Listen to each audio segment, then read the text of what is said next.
Welcome to Scope, a series on diversity. My name is Martine Severin. I'm a lifestyle photographer based in Chicago, and I'm so happy to present this series with you along with my colleague, Jill Broussard. We're so pleased to facilitate this discussion with Chad Unger, who will talk to us about his project, Deaf LGBT Plus, an untold perspective of living through the AIDS crisis. So you are here because this is a Scope series, and this episode is brought to you by American Photographic Artists and the APA Diversity Committee. APA is a not-for-profit organization for photographers who are primarily in the advertising, editorial, and commercial sectors. APA's mission is to help photographers succeed through the establishment of community, education, and advocacy. I have the pleasure of being the chair of APA's Diversity Committee, which hosts Scope. And this series on diversity is designed to help us understand and consider the challenges of our peers and find solutions for better working environments. To learn more about Scope and about the Diversity Committee, as well as on how to become an APA member, visit apanational.org. Today, we're joined by Chad Unger, a deaf and gay artist living on the West Coast, and we are also joined by our translator, Mike DeMeo. Hello to you both.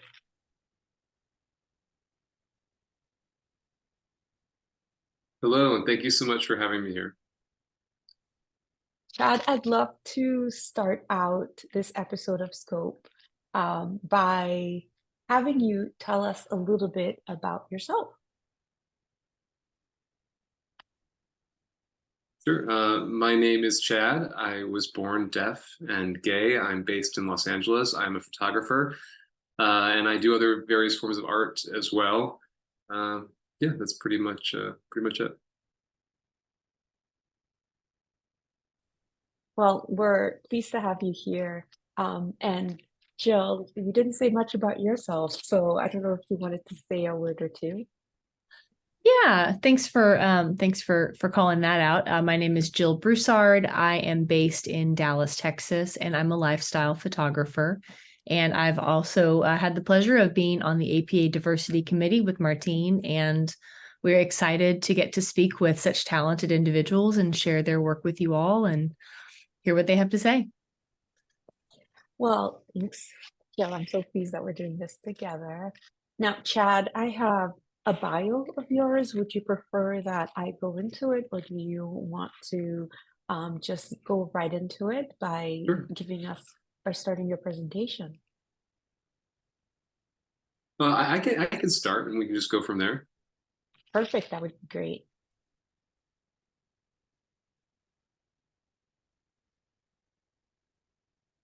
Did you want me to go ahead and share my screen? Yes, please.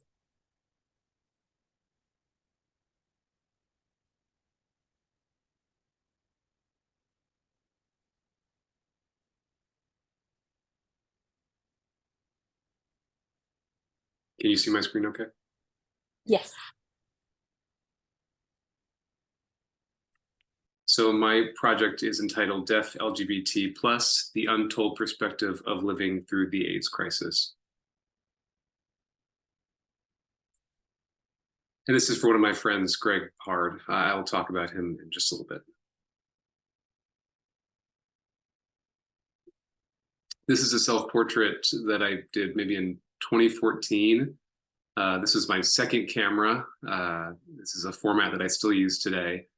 And I was born in Massachusetts to a deaf family. My parents, my sisters, everybody's deaf. I have some deaf cousins, aunts and uncles as well. So it's a genetic thing, pretty much. I grew up going to a deaf school in Massachusetts, and my parents decided to move to Maryland to go to another school for the deaf in that state. And so I moved there, growing up and spending time with teachers and friends, all of whom use sign language. So I had full access to education and conversations there. So I'm very grateful for that. I grew up and graduated, and I realized that my identity as a deaf person didn't feel entirely developed.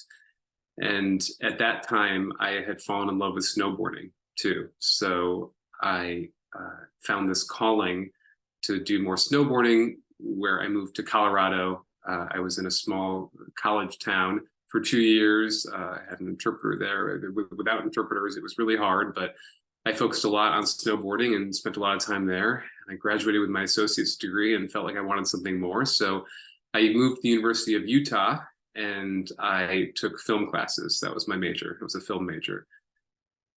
So I was snowboarding and going to school, and I graduated. I also was working as a professional snowboarder, as a photographer and a filmmaker.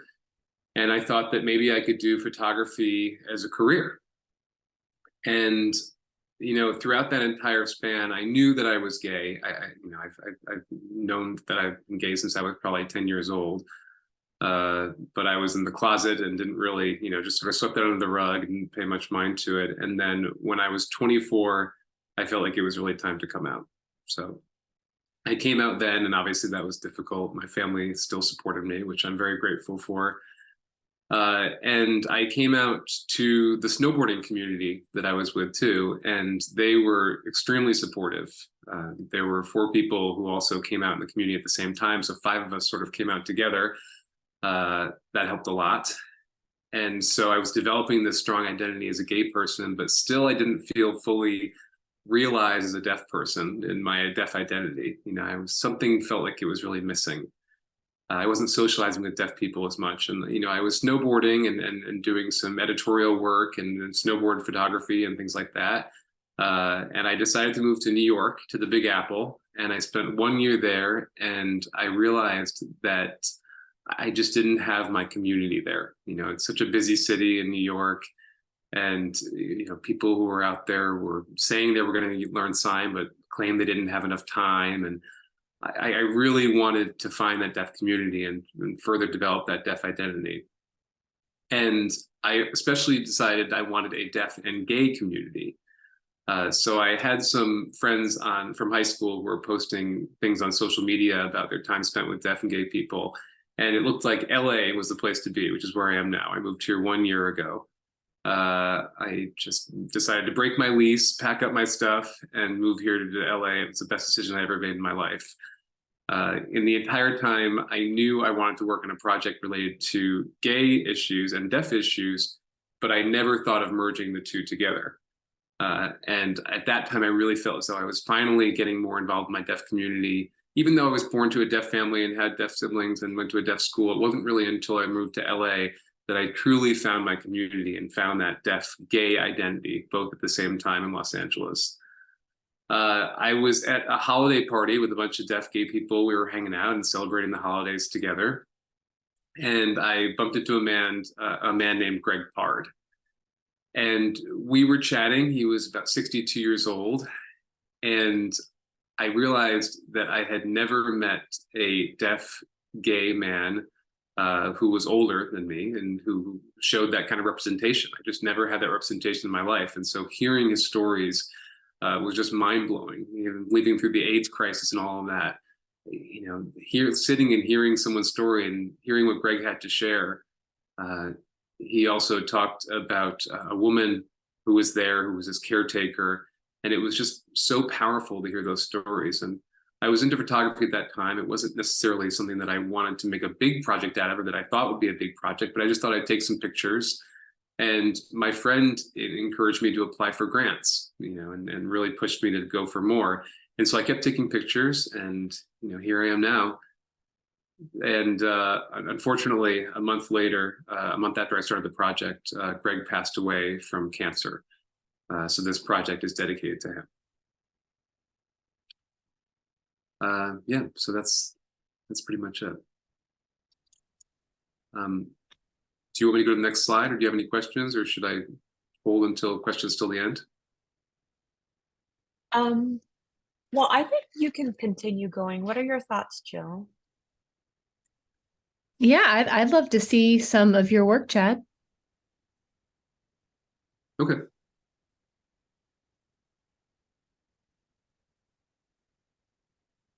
This is one of the first people that I interviewed. His name is Philip. He's deaf and gay. He's an architect. He was 70 years old. He was HIV positive. I think in 1986 he became positive. But his viral load was very low for some reason. He was only at 5,000. Generally, we see like 100,000 or 200,000, and the viral load continues to go up, and then it becomes full-blown AIDS. But he never actually got there. And he knew he had HIV for a few years. He didn't take medicine or anything. So his story is just pretty wild. So I talked to him for a long time. I had him write that when I was with him.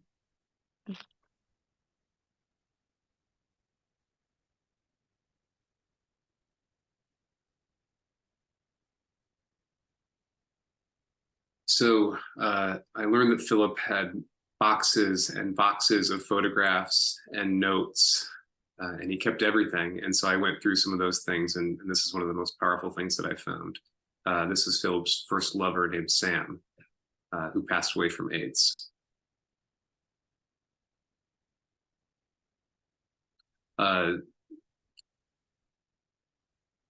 Sam was hearing too. Yeah. So this is the AIDS medication that Philip took every day to prevent his HIV positive status, or keeping his status undetectable. So he took 3 pills every day, and I just wanted to showcase that, like to show the weight of having to take those medicines every day to survive.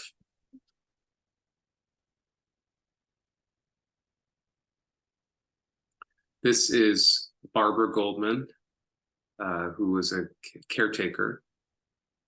So when gay people had AIDS, she would be there to take care of them and to look after them as they got sick and passed away from AIDS.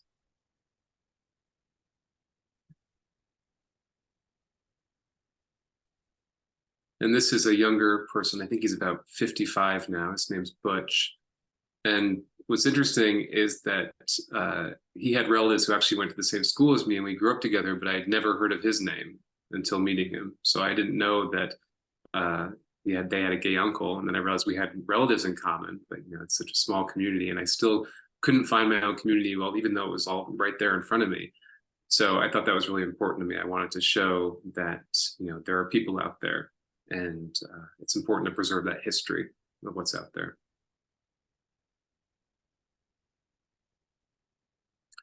And this is when Philip won the International Mr. Leather competition.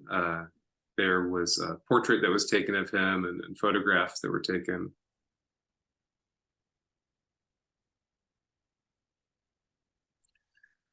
This is the jacket that he won in 1991.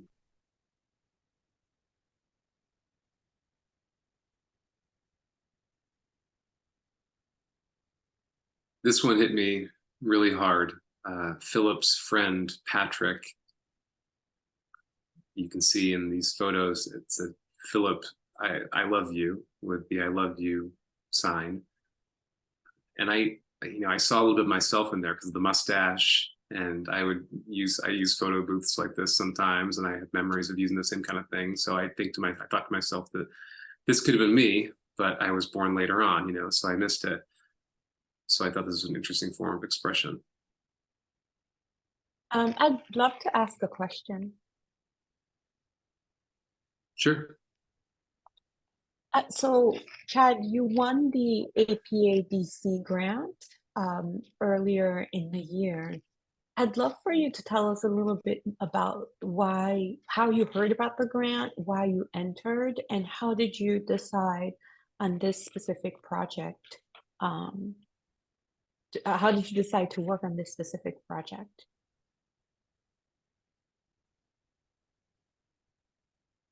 So I started the project before I had heard about the grant, and my friend who was a juror, Jacob, reached out and suggested that I apply for it.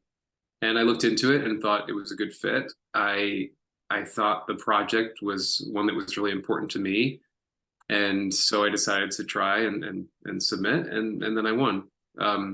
My goal with the money is to invest in a project, like darkroom printing to be able to pay producers who can help me with the project for interviews. I need some kind of producer to be there, for travel costs and things like that.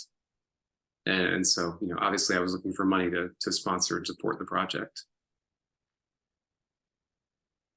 And how can you tell us what you have in mind for as you continue this project? Do you have specific, whether it is guidelines or an idea of how you want it to evolve over time?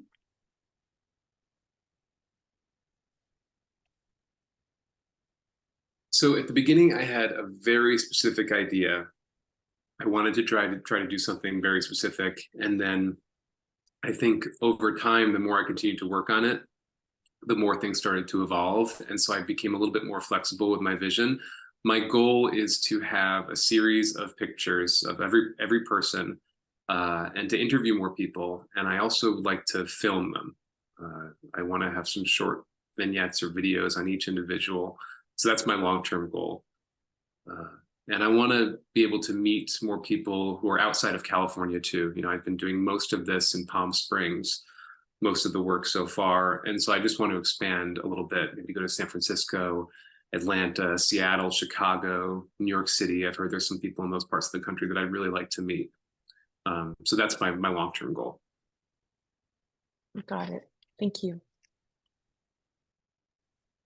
And I also have a question. And I really, before we go on with the questions, I wanted to take a minute, and I was hoping that you might explain, your poem seems to be connected to the previous picture. And I wondered if you would share a little bit, because it sounds like you do some writing absolutely. as well. Exactly.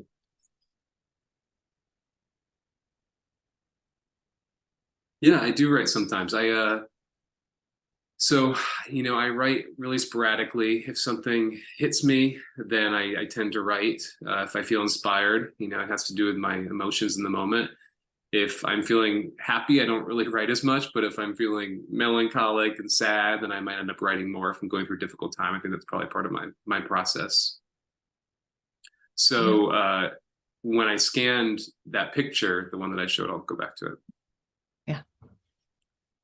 So I was scanning this, and I looked at it for a while, and I realized that I needed to write something about it. So I just ended up writing about how I felt. I know one of our questions that we wanted to talk to you about was, as a person in the deaf community, luckily a lot of the subjects that you meet will also be deaf, so you can communicate more fluidly and probably more intimately than people that are not deaf, because of course they don't know the words like you do with their hands. And I wondered about how you built intimacy with people. And also I imagine it must bring you a lot of joy to be able to have that intimacy with people. And I just was curious if you'd talk a little bit about that. And is it easy? Is it difficult? What do you do?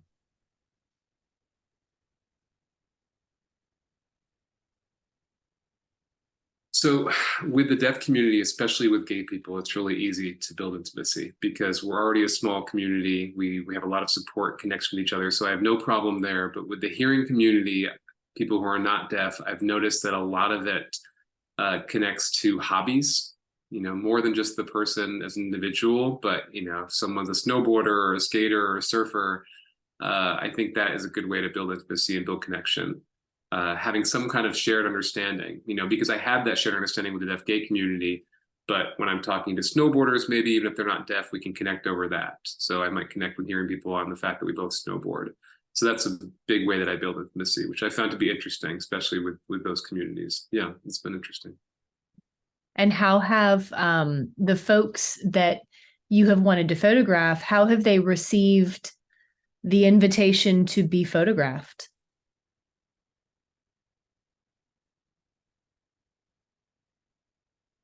So I started by interviewing them first. So just by having conversations, there would be deaf gay elder meetups that I would go to where I'd meet people and start having conversations to see if they had any stories they wanted to share. If they weren't pressure to, but if they wanted to share those stories and we would have more of a conversation that became more of an interview, I would record the conversations, and I didn't want to shoot them immediately. So I would probably wait a little bit later. I'd say the next time we get together, we can start shooting. I would review the downloaded interview, and I like to go to their spaces too. I think it makes me, again, it brings that intimacy to the relationship. I think that's really important to me to go to their spaces. Mm-hmm. Mm-hmm. Well, share with us a little bit more of your work. I know we have more questions for you, but I want to give you an opportunity to share all of the things you'd like to share. Sure.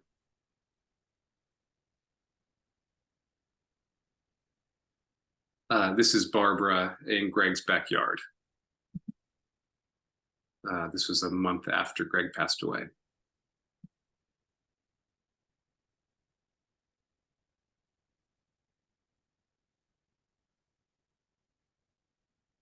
This one really hit me hard.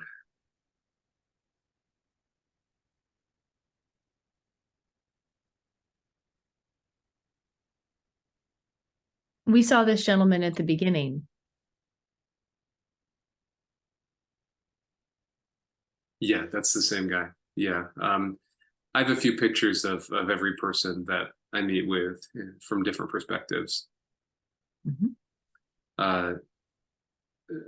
This is not all the collections, but I also tried to collect, different things from each person too. So little artifacts from each of them. It's a slow process, it takes time.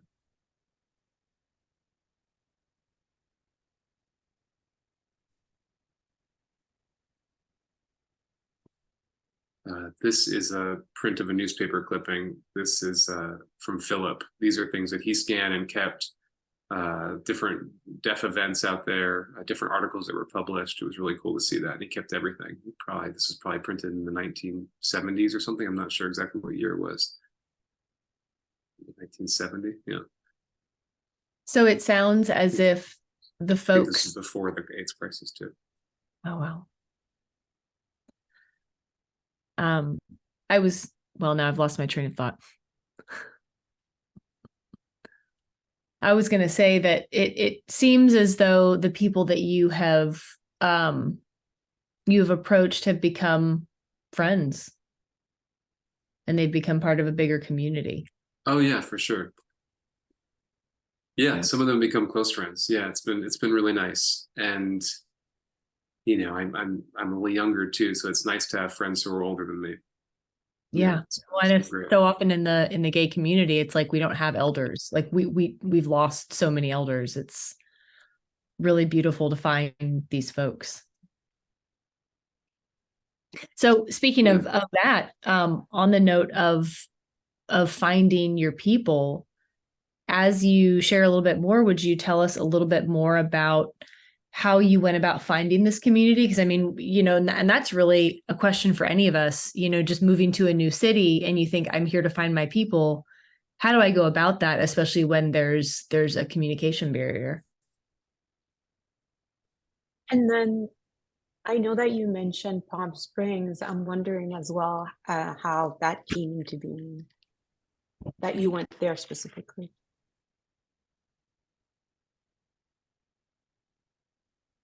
So to start with the first question, when it comes to finding a community, I wouldn't say it was easy to find that community. I think a lot of times I relied on old friends or friends who knew other people in the community. Like I came here and I knew somebody who had gone to my school for the deaf in Maryland. And so that helped a lot, having that connection. And then I was able to navigate through that connection, meeting people he knew and then connecting to other people. And I think it's important to put in an effort, of course, not just wait and hope someone comes to you, but really put yourself out there and look for it. Mm-hmm. And then to your second question about Palm Springs, there are a lot of older gay people living in Palm Springs, just to begin with. And there's one deaf gay person who lives there who would host holiday parties. And so that's where I went, where I met a lot of them. And it sort of started at that event because that was my inspiration that started there at that party. And I knew the majority of them lived in Palm Springs. So that's where that started. I'm curious, a lot of us as photographers, we get scared sometimes and we think, oh, there's this subject matter that I'd like to photograph, but we hold back because we don't, it's scary to approach somebody. It's scary to approach people about a concept. And I'm curious if you were scared or if you felt in any way intimidated to approach them about photographing. It's one thing to say, hey, we share something. It's another thing to say, hey, I'd like to do, I'd like to do this. Yeah, for sure, all the time. But I've learned, I'm learning that the worst answer you can get is no, right? If you get a no, then you just move on, and that's the worst that can happen. Otherwise you never have that opportunity. And when you have that opportunity, you ask the question. If the answer is no, then okay. You can give us all words of inspiration. So, and Martine, I don't know, I know we wanted to talk about representation, and I wondered if you might want to flesh that one out for us as we keep going. Sure. I'd love to see more, and then maybe I'll slip that question in as we go.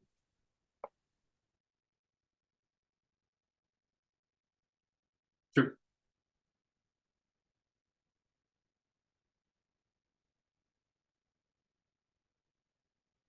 So these are clubs that would get together regularly with deaf gay people. I don't know that we have really the same concept today, but this is something that they used to do a lot years ago.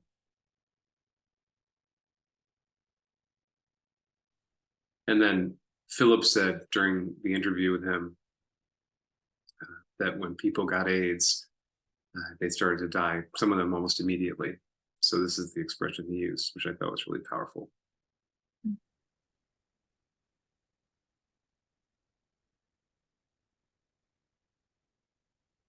This is Barbara in her home.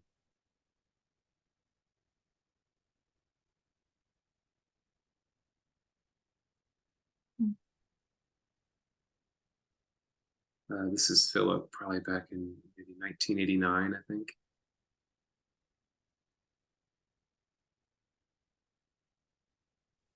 And this is Butch in his home.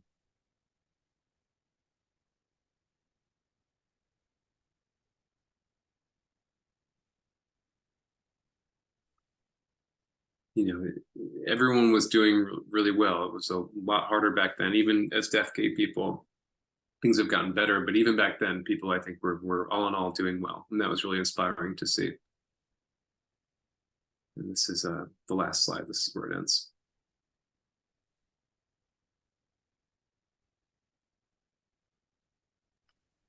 Oops. Chad, thank you so much for sharing this presentation. I guess one of the questions that I have in mind, and I think that Jill hinted at it, is a question around representation. Can you talk to us about just representation in your life and in doing this project? Can you tell us how and what representation means to you and in your life?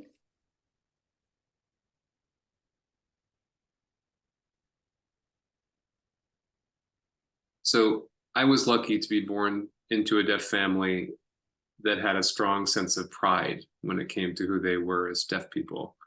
And I feel very fortunate for that. I think that's very important and played a key role in what I do now. I think I'm able to accept who I am as a deaf person and navigate that. I see it as a non-issue. It's something that I go about my life living as a deaf person. It's not something that I focus on making life any harder. It's just something, a part of who I am, which I'm very fortunate to have been given that perspective.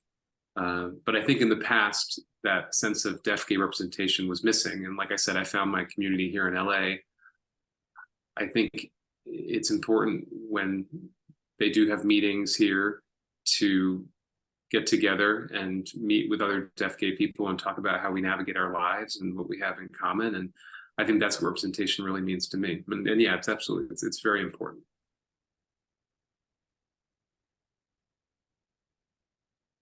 That's really beautiful. You don't think about how many groups of people are out there that don't have communities. We think of all of ourselves as fish out of water for one reason or another.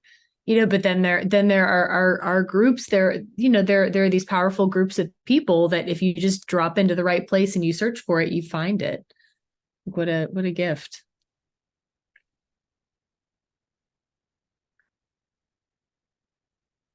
Yeah. Yeah. Well, I think I'd like to ask you a little bit about your actual photography. I think that I'd love to hear you talk a little bit about how you communicate with folks. And this is like your subjects, when you're working with other deaf folks or when you're working with speaking folks. What does that look like?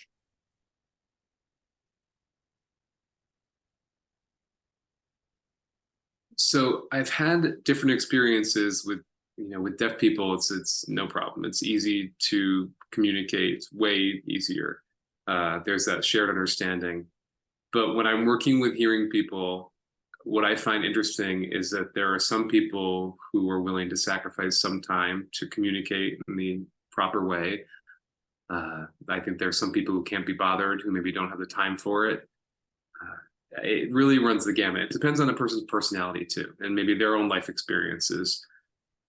Sometimes I get lucky to have an interpreter who's on set, if budget allows, or there are interpreters who are willing to volunteer in some cases. It depends on the situation. But I just navigate it by accepting whatever is given to me, and maybe sometimes having to fight for things that are missing. And yeah. The experiences really run the gamut depending on where I am. You said sometimes I want to go back to what you said in the beginning when you said or the beginning of this question, and you said that if people are willing to take the time. Now, for those of us who maybe have never had the opportunity to engage with somebody who is deaf, would you mind sharing a little bit about that? Because if I happen to find myself down the street and there's I have a neighbor that I find out is deaf, or a colleague who's deaf, or a client on set who's deaf. Could you tell me a little bit about what that means to take the time?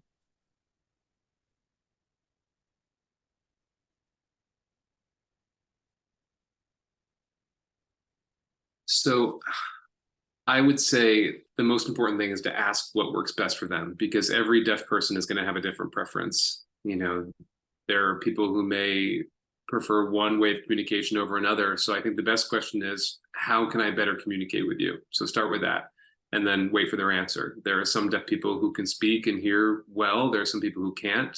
Some deaf people can read lips and some don't. So I think it's important to ask that person what their preferences are.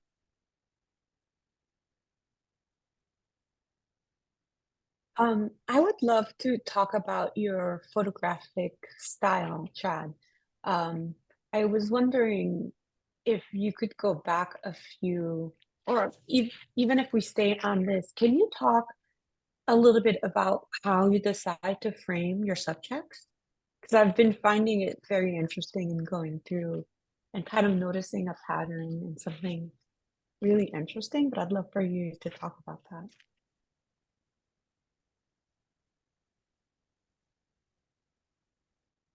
So I have two main goals. The first is that I really like looking at other people's work and trying to see how I can expand on my work by repetitively trying to do different things. It's always a work in progress. I'm always trying to make changes and to find something new in what I do. Like with close-ups are new to me. Before I always had, typical frames where you could see the person's torso, but close-ups are new. So I'm always trying to experiment and take new types of pictures. And then the second thing is that sense of intimacy. I don't know what the right word for it would be, but I want to shoot a picture in which I can see the person, the subject, as who they are. Maybe there's not that I want to change their personality or that I want to make sure that they're smiling. I just want them to be themselves in that picture. So that's one goal for sure that I'm always aiming for. I don't know what the right word is for that, but yeah. Almost like you're searching for truth so that they can have their truth shared. Yeah, true, pretty much. Yeah. Yeah, right. And I think that's what the story is about in a way. Mm-hmm. And as you proceed, how much time do you spend with each subject?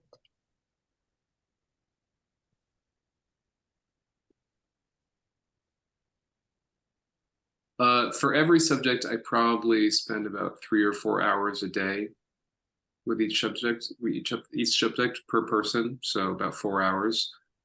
Uh, and it can change depending if there's a lot of work going on. If I may not have the time to necessarily go to Palm Springs, but I try my best to have ample free time and to make sure that I'm reaching out to people and working around their schedules too and accommodating the time they have available. So it can be tough in some cases, but yeah, I'm curious we if make you them. have any leads that you're, like the ones that got away. Like there's always folks that you want to photograph and you think, and it's like it just never lines up and you think, oh man, like I keep pulling at that thread trying to make that happen. Do you have a couple of folks at the top of your list right now? For sure, yeah. Greg Card, when he passed away, so really feeling like I missed that opportunity. And then there are others who I'm still working on who I've met, but they've never really had, I've never really had a tough time working at work. But yeah, Greg is definitely one that I wish I could have the opportunity to meet with. And the project really started with him. So. Can you tell us a little bit about what your inspiration is, in whether artists or anything else that you want to share?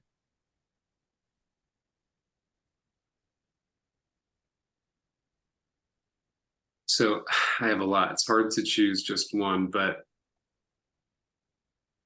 I'd say for sure there are a lot of gay photographers and gay painters out there that I admire. Salomon Tour, Ian Lewinski, if I'm spelling his name right, uh, Robert Maplethorne. I mean, the list goes on. Anthony, bad with last names, but Anthony C. I've got a lot of different people I look up to. And I also really enjoy Christine Sun Kim's work. She is a deaf artist. Yeah, there's so many. We Too would many. love to have, if you want to share some of those names at a later time with us, we would love to have it because it's always great to discover people's work. For sure. Yeah, definitely. Yeah. I think, Jill, the other question I had for Chad is about building building a team and how to build that relationship with both a team, and you talked about how you do it with a subject. Do you normally are so that's the first question. I guess we'll go with that question. Can you talk to me about how you do that, how you work with a team?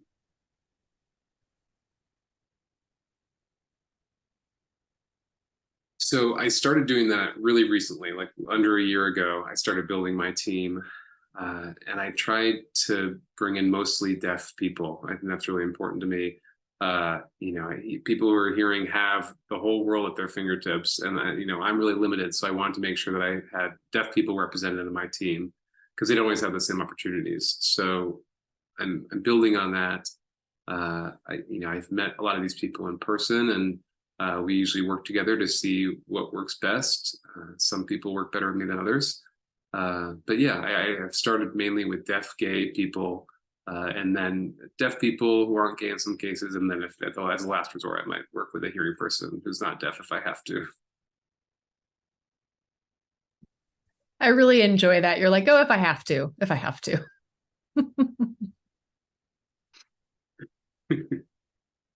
Yeah, I think it's really wonderful that there are resources in the photographic community because oftentimes you do think, okay, it's kind of a limiting factor because maybe again, like you said, you don't get the same opportunities.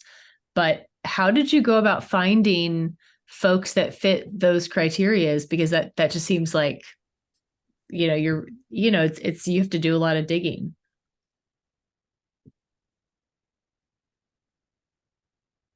It was pretty easy. The deaf community is a very, very small one. Almost everyone knows each other. So it's really easy to find those connections. So that's helped a lot. If if it were a bigger community or it was more spread out, or it might be more difficult. But if I might ask somebody if they know anyone, and they share 5 or 6 names with me, and then I can work from those names, and just one connection leads to another. So it's a really small community. Beautiful. I don't think I have any other questions other than if you have any resources you could share with us. We would love it. Any resources in regards to accessibility that you could share that we could pass on to the folks who are listening to this episode, listening or watching. And certainly we have a newsletter coming up that we could include those resources there.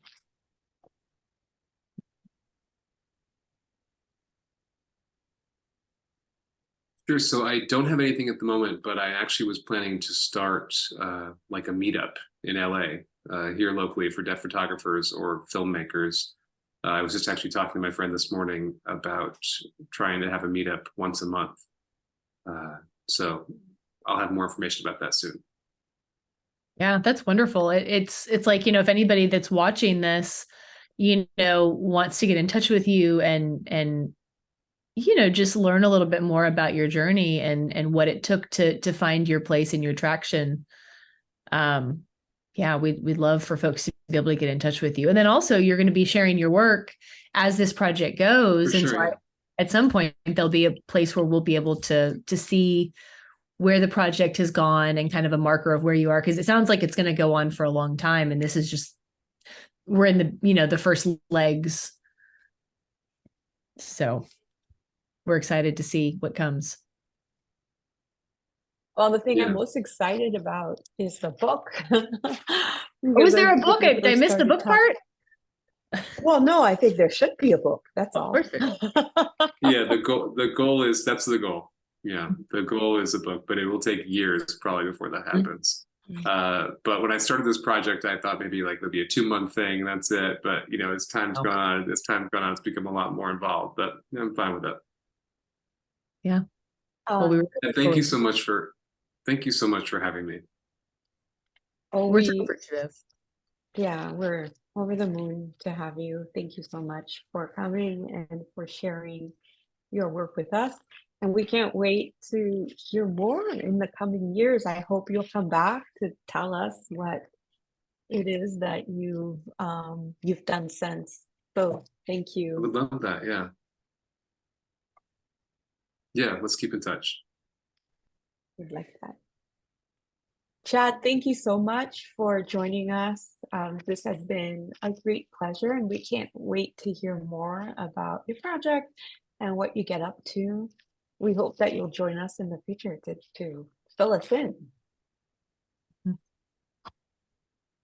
I would love that. Yeah. All right. Thank you so much for having me. Thank you for coming over. All right. Thank you so much, everyone. We will see you at the next scope. In the meantime, you can find the diversity committee at apnational.org.